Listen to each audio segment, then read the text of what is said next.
ডাক্তারবাবু বসো। হ্যাঁ ডাক্তারবাবুর জন্য নাস্তাটা। ठीक है। খালি প্লেট? হ্যাঁ ঠিকই আছে, প্লেট আমরা দিলাম, খাবার অন্য জায়গা থেকে নেবা। এ কেমন নিয়ম? এরকমই নিয়ম, তোমার চেম্বারে গেলে চিকিৎসা তোমার ওখানে হয়, আর ওষুধ আনতে যেতে হয় অন্য মেডিকেলে।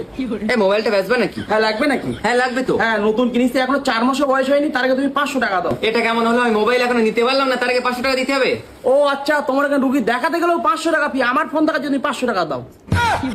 এই তোমার বাবার নাম্বার দাও তো। এই নাও বাবার নাম্বার। দূরে কি লেখা আছে কিছু বুঝতে পারছি না। তোমার ওখানে গেলেও তো তুমি এমন ভাবে লিখে দাও, কিছু হাতামাতা বোঝা যায় না। ভাই তোমাদের সাথে বকে আমি পাচ্ছি না, আমার এক গ্লাস জল দাও না ভাই। এই যা তো এক গ্লাস জল। সত্যি মানুষই মানুষ বলে মনে করো না? তোমরাও রুগী বলে মনে করো না। এই আমি এক গ্লাস চালাম 2 গ্লাস আনলে কেন? তোমার কাছে তো শিখেছি, যদি এক রকম রোগ হয় তার 2 রকম ওষুধ দাও, যদি জ্বর হয় তার সাথে 2 রকম ওষুধ এক করে দাও।